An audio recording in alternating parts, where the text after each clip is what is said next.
Victoire 2-0 de Liverpool ce soir face au Real Madrid. Comme je l'avais dit, hein, Liverpool allait exploser, humilier, fracasser le Real. Et c'est ce qui s'est passé. Tu crois qu'avec une équipe comme ça, le Real pouvait faire quelque chose. Et encore, Liverpool n'était pas à son top. Et en plus de ça, un Real Madrid orphelin de 8 joueurs n'a même pas pu compter sur le soi-disant meilleur joueur du monde, sur la soi-disant méga star, Lotin qui a été catastrophique de la première seconde à la dernière seconde. Le mec, il a tout raté. Je crois que c'est le plus mauvais match de sa carrière ce soir, le gars. Et là, me dites pas, il n'y a pas Vinicius, il n'y a pas Rodri, etc. À l'époque où il n'y avait pas les Neymar, les Messi et tout, le mec, il portait à lui tout seul le Paris Saint-Germain. Le mec, il mettait des doublés contre le Bayern avec Bakker, avec Dagba, avec Danilo derrière. Donc arrêtez les excuses. Ce soir, il a raté un penalty. Il s'est vautré comme pas possible. McAllister, il s'est occupé, lui, de la première à la 95e minute de jeu. Bradley, il l'a fracassé. Il l'a tellement fracassé et humilié dans ses récupérations de balles que tout le stade s'est levé, tout le stade s'est soulevé. Je pensais que le stade allait très clairement s'effondrer après cette interception exceptionnelle de monsieur Bradley sur Mbappé. C'est totalement incroyable. Mais le Mbappé, il est mort, il est foutu, il est fini, il est enterré. Il est enterré comme quelqu'un que je connais bientôt. Le mec, il est mort, il est fini.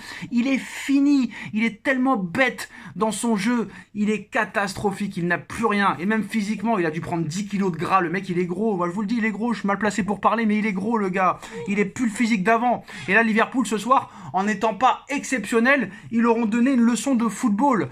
L'ambiance d'Anfield était complètement incroyable. 3e défaite du Real Madrid en Ligue des Champions cette année. Et là, honnêtement, c'était couru d'avance. Je vous l'avais dit, si Liverpool ne gagnait pas, j'ai arrêté les vidéos. Si le Real gagnait, j'ai arrêté les vidéos. Et j'étais sûr de mon coup. J'ai dit à tout le monde, mettez votre salaire, mettez votre retraite, mettez votre chômage, mettez votre RSA, mettez votre PEL, votre LEP, votre LDDS, votre compte courant, votre assurance vie, votre assurance retraite, votre assurance santé. Hypothéquez votre maison, vendez votre maison et mettez tout sur Liverpool et vous serez riche. Et personne m'a écouté. Soit disant, oh bah oui, tu comprends, c'est le Real Madrid.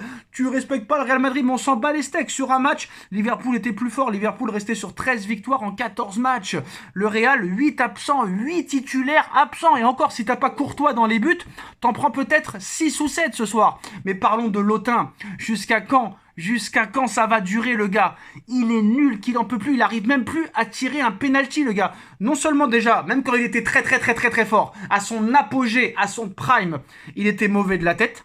Il était mauvais sur les coups francs, il était mauvais sur les coups de pied arrêtés, mais en plus, tu rajoutes maintenant, où le gars n'arrive plus à faire une passe, où le mec n'arrive plus à faire une accélération, où le mec n'arrive plus à faire un dribble, où le mec n'arrive plus à faire un tir, où le mec n'arrive plus à tirer un penalty, c'est quand même incroyable.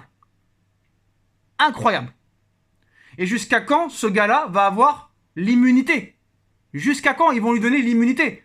Et moi, je pense qu'avec Pérez, ça rigole pas. S'il continue comme ça, le bougre, je pense qu'il sera vendu cet été. Et encore, je suis gentil, parce que là, c'est la 3e défaite du Real Madrid. Et là, on compare pas le Real Madrid au PSG. Le Real Madrid, c'est l'un des plus grands clubs du monde. C'est le plus grand club du monde. 15 Ligues des Champions. Et là, déjà, 3 défaites. 3 défaites en 5 matchs de Ligue des Champions. Je crois que ça n'a jamais existé dans l'histoire du Real Madrid. Alors, je demande aux pros madrilènes, hein, parce que moi, je suis pas madrilène, mais je pense que c'est jamais arrivé dans l'histoire du football, dans l'histoire du Real Madrid, que le Real Madrid perd 3 matchs sur ses 5 premiers matchs de Ligue des Champions.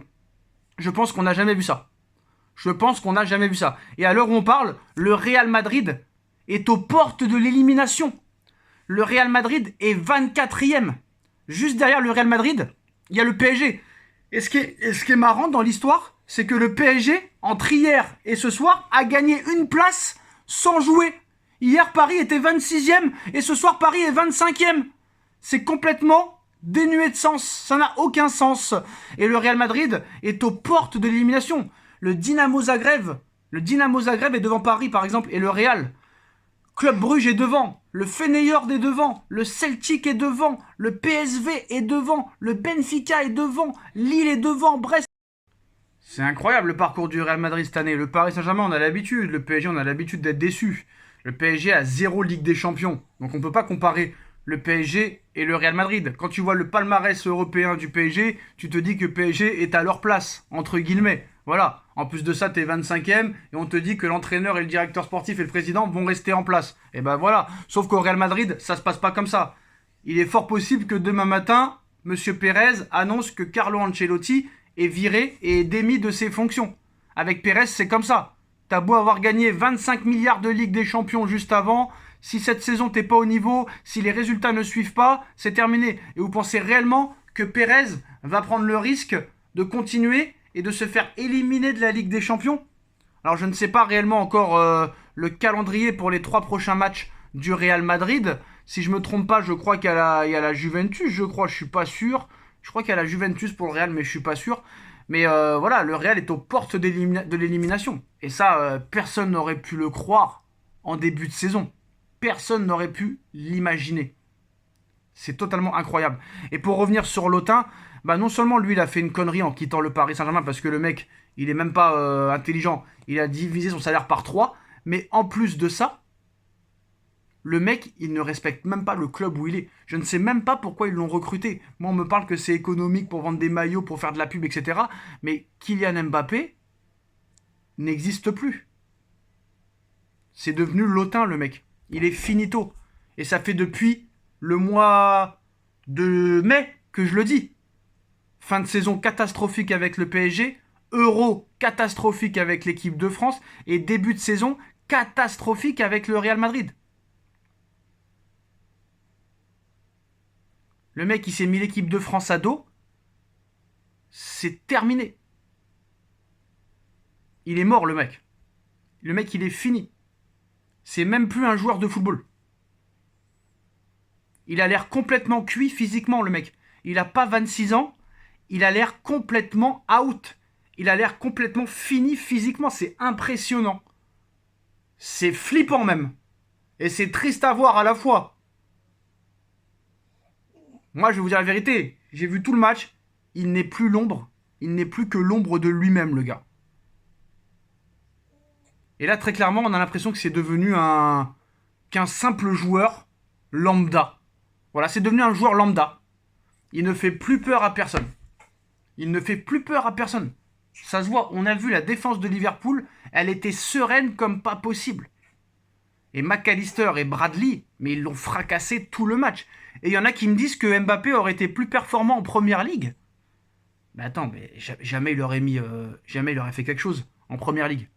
Je peux vous dire que déjà qu'en Espagne, il est catastrophique. Mais là, c'est totalement mérité, en tout cas pour Liverpool. Hein. Croyez-moi, ça...